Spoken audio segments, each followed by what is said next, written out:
Auzu billahi minash shaitanir rajim. Bismillahir rahmanir rahim. Dear students, assalamu alaikum wa rahmatullahi wa barakatuhu. Welcome back to the chapter The Cell. In previous lecture we were talking about the cell organelle that is known as mitochondria, which is the powerhouse of the cell because it generates so much of energy for the cell. It stores this huge amount of energy in the molecules, in the small molecules that are known as ATP, adenosine triphosphate, and these adenosine triphosphate molecules are made by the protein molecules which are known as ATP synthase. Now in this video we are going to take another cell organelle, important cell organelle, that is known as endoplasmic reticulum. Let us see where this endoplasmic reticulum is and what is its structure and what are its functions. Let us see where is this endoplasmic reticulum located inside the cell. Okay, this is our cell,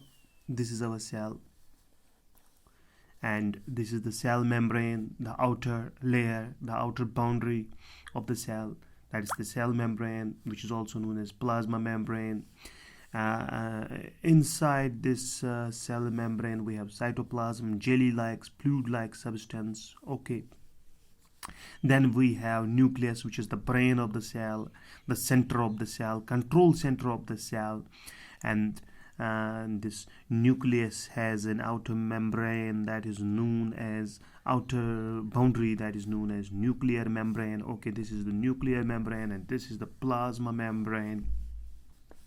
Right from nuclear membrane से अगर हम देखेंगे तो यहाँ पे एक organelle है, एक बाउंड्री इस तरफ से जा रही है और दूसरी बाउंड्री यहाँ से जा रही है. ठीक, तो इस ऑर्गेनल को हम कहते हैं एंडोप्लाज्मिक रेटिकुलम. तो इसमें दो मेम्ब्रेन है, एक इस तरफ है और दूसरा इस तरफ है, और ये स्टार्ट हो रहा है न्यूक्लियर मेम्ब्रेन से, स्टार्ट हो रहा है up to the plasma membrane, जो सेल की जो बाहर वाली बाउंड्री है वहाँ तक, यानी शुरू होता है ये न्यूक्लियर मेम्ब्रेन से और कहाँ तक, प्लाज्मा मेम्ब्रेन तक. जो ये डबल मेम्ब्रेन ऑर्गेनल है इसको हम कहेंगे एंडोप्लाज्मिक रेटिकुलम. बिल्कुल ये हमारे इंटेस्टाइन की तरह होता है, जो हमारे small intestine, large intestine twisted होते हैं, तो उसी शेप में बिल्कुल ये एंडोप्लाज्मिक रेटिकुलम भी है. एक ही नहीं बल्कि बहुत सारे होते हैं. तो सेल तो हमें खुद दिखाई नहीं देती है, तो एंडोप्लाज्मिक रेटिकुलम कहाँ से हमें दिखाई देगा? Yes, we can observe this endoplasmic reticulum if we have an electronic microscope, compound microscope, high resolution microscope, then we can observe these double membrane organelles which are known as endoplasmic reticulum. तो इसके बारे में यहाँ पे लिखेंगे, फिर function भी देखेंगे इसका क्या काम है.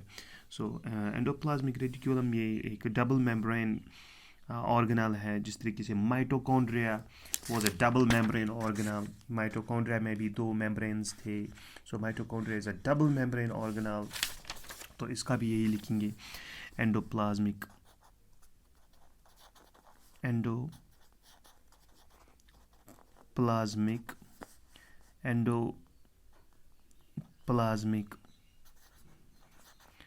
reticulum. Endoplasmic reticulum is a double membrane organelle, is a double membrane organelle.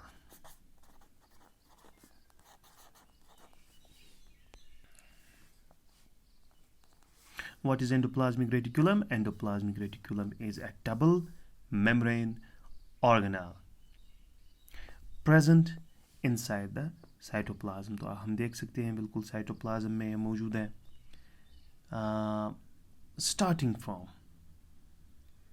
connecting the nuclear membrane with the plasma membrane. तो ये एक ऐसा डबल मेम्ब्रेन ऑर्गेनल है जो न्यूक्लियर मेम्ब्रेन को, यहाँ पे देख सकते हैं आप, न्यूक्लियर मेम्ब्रेन को कनेक्ट कर रहा है प्लाज्मा मेम्ब्रेन के साथ। ठीक, so endoplasmic reticulum is a double membrane organelle, it connects, ये कनेक्ट कर रहा है, it connects nuclear membrane, it connects nuclear membrane with plasma membrane, ये न्यूक्लियर मेम्ब्रेन को प्लाज्मा मेम्ब्रेन के साथ कनेक्ट करता है। It connects nuclear membrane with plasma membrane. ठीक है, ओके। तो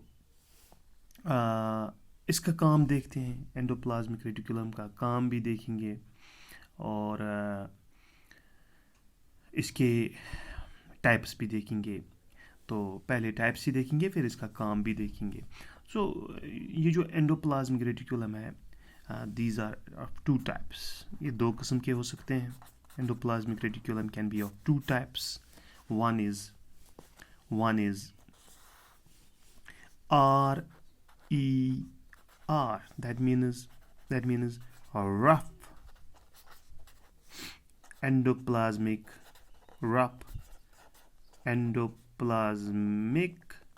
रेटिकुलम।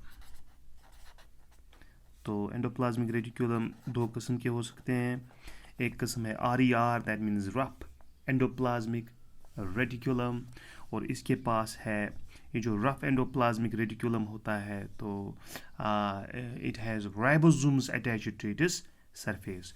जो RER होता है, rough endoplasmic reticulum, it has ribosomes की बात हमने अभी नहीं की, अलबत्ता मैं आपको बताऊं कि राइबोसोम्स भी ऑर्गेनल्स है, स्मॉल ऑर्गेनल्स है।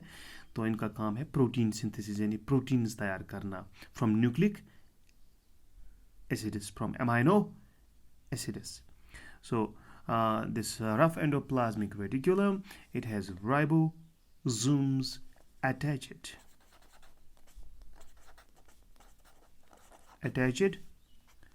to its surface.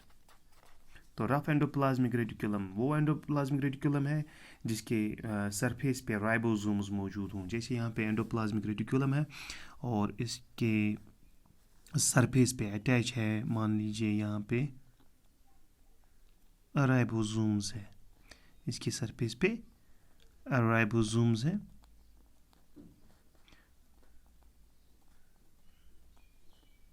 जो मैंने यहाँ पे डॉट्स डाले, ये राइबोसोम्स है, ये राइबोसोम्स हैं।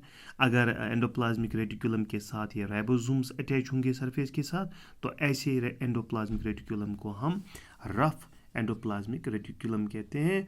और ये जो RER है, इसका काम है protein synthesis,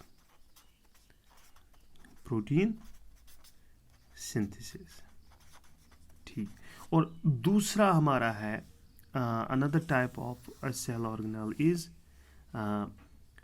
smooth endoplasmic reticulum, SER, जिसकी फुल फॉर्म है smooth endoplasmic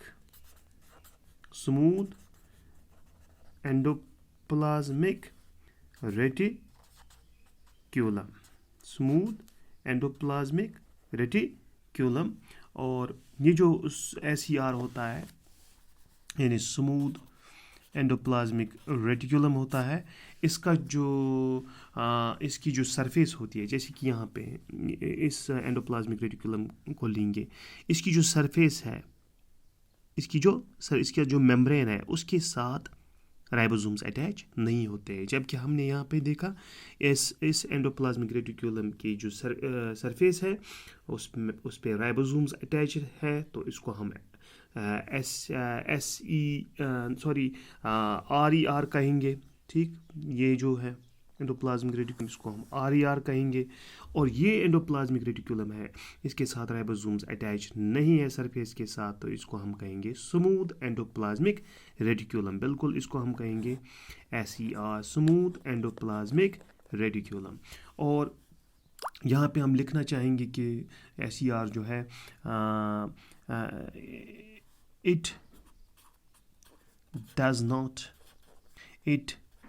does not have ribosomes, इसके पास राइबोसोम्स नहीं होते हैं। It does not have ribosomes attached to it, इसके साथ राइबोसोम्स अटैच नहीं होते हैं। It does not have ribosomes attached to its surface.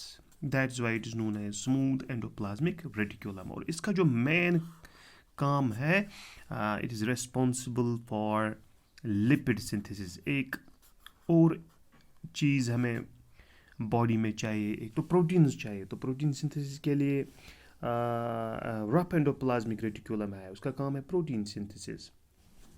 और दूसरा हमारा है स्मूथ एंडोप्लाज्मिक रेटिकुलम, इसके सरफेस के साथ राइबोसोम्स अटैच नहीं होते हैं, मगर इसका काम है लिपिड सिंथेसिस।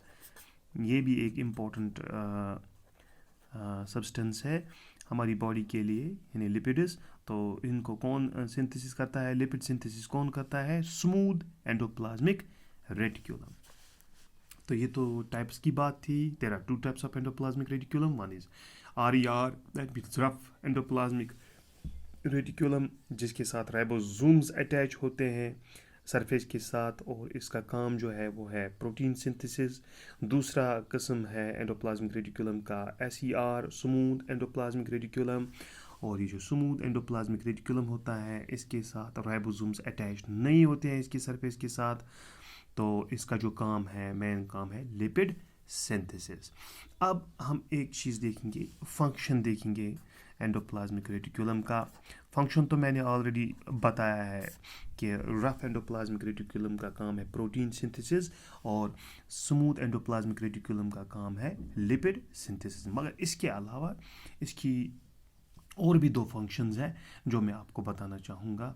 तो वो ये है कि नंबर वन, कि ये जो एंडोप्लाज्मिक रेटिकुलम है, it acts as a channel.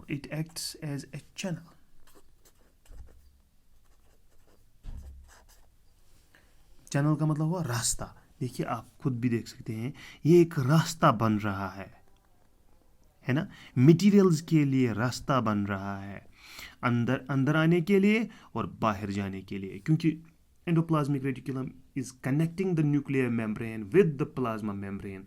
तो जो भी मटेरियल्स अंदर आना चाहेंगे या बाहर निकलना चाहेंगे, तो उनके लिए तो रास्ता बना हुआ है। So it acts as a channel. This endoplasmic reticulum acts as a path, acts as a channel for the transport of materials, है ना। तो मटेरियल्स को ट्रांसपोर्ट करने के लिए एक रास्ता है, कौन, एंडोप्लाज्मिक रेटिकुलम, चाहे वो रफ एंडोप्लाज्मिक रेटिकुलम हो या स्मूथ एंडोप्लाज्मिक रेटिकुलम हो। So the function of endoplasmic reticulum is that it acts as a channel for the transport of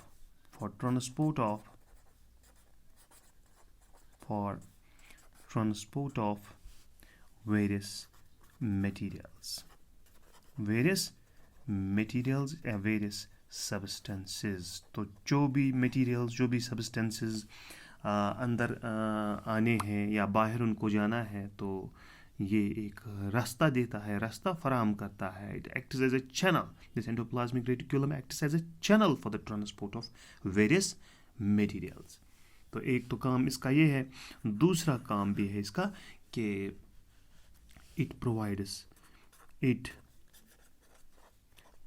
यानी एंडोप्लाज्मिक रेटिकुलम जो है ये फराहम करता है। क्या फराहम करता है? It provides mechanical support. It provides mechanical support to the cell भी कहेंगे हम, या साइटोप्लाज्म भी हम कहेंगे, चलिए सेल ही लिखते हैं। तो it provides mechanical support to the cell. ये जो एंडोप्लाज्मिक रेटिकुलम है, ये मैकेनिकल सपोर्ट प्रोवाइड करता है सेल को। मैकेनिकल सपोर्ट का मतलब ये हुआ कि अगर कोई प्रेशर एक्सर्ट कर रहा है सेल पे, ठीक, यानी सेल पे दबाव पड़ रहा है, किसी चीज़ का दबाव पड़ रहा है, तो अगर ये एंडोप्लाज्मिक रेटिकुलम नहीं होगा तो ये बर्स्ट हो जाएगा, ये द सेल विल बर्स्ट, ये प्रेशर को बर्दाश्त नहीं कर पाएगा। अब ये बाहर के प्रेशर को कैसे बर्दाश्त कर पाता है फिर? बिल्कुल इसके पास एंडोप्लाज्मिक रेटिकुलम है जो बिल्कुल एक शॉकर की तरह काम करता है। जिस तरीके से गाड़ी में शॉकर होते हैं तो वो गाड़ी को बचाते हैं, जैसे ही वो जो गड्ढे होते हैं रास्ते पे, तो उन गड्ढों में जब गाड़ी के जो टायर है चले जाते हैं तो एक झटका सा लगता है, मगर उस झटके को कौन एब्जॉर्ब करता है?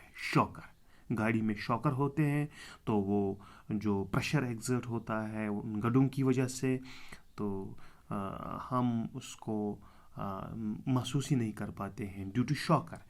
तो यहाँ पर भी ये शॉकर का काम करता है। ये जो एंडोप्लाज्मिक रेटिकुलम है, it acts as a shocker, it provides mechanical support to the cell. ये इसको जो बाहर से जो एक्सर्ट प्रेशर हो रहा है, दबाव बाहर से पैदा हो रहा है किसी चीज़ की वजह से, तो उसको बर्दाश्त करता है कौन? Endoplasmic reticulum. So it gives a mechanical support to the cell, it provides mechanical support to the cell. तो इसके दो मेन फंक्शंस हैं। Number 1, it acts as a channel for the transport of various materials. एक रास्ता फराहम करता है जो मटेरियल्स जिनको बाहर निकलना है और जिनको अंदर आना है, तो उनके लिए एक रास्ता फराहम करता है कौन? Endoplasmic reticulum. So it acts as a channel for the transport of various materials. Number 2, ये मैकेनिकल सपोर्ट प्रोवाइड करता है सेल को। अगर बाहर से कोई शॉक लगता है, बाहर से कोई प्रेशर एक्सर्ट हो रहा है, तो उसको बर्दाश्त करता है कौन? Endoplasmic reticulum. So it provides mechanical support to the cell. और इसके अलावा मैंने आपको कहा कि एंडोप्लाज्मिक रेटिकुलम प्रोटीन सिंथेसिस में भी मदद करता है, यानी RER, रफ एंडोप्लाज्मिक रेटिकुलम, और जो स्मूथ एंडोप्लाज्मिक रेटिकुलम है वो लिपिड सिंथेसिस में मदद करता है। So it has 4 functions, number 1, number 2, then we have protein synthesis, then we have lipid synthesis. So it is one of the important cell organelles of our body, that's endoplasmic reticulum. So we have talked about 2 important cell organelles present inside the cytoplasm of the cell, that is mitochondria, which is a double membrane, which is the powerhouse of the cell, and then we have endoplasmic reticulum, and that acts as a channel for the transport of materials, that provides mechanical support to the cell, and also we have rough endoplasmic reticulum that helps in protein synthesis, and then we have smooth endoplasmic reticulum that helps in lipid synthesis. That was all about the endoplasmic reticulum, and in next lecture we will talk about some more important cell organelles, such as we have chloroplasts, we have ribosomes, we have Golgi complex, and so on. Thank you very much. Thank you very much.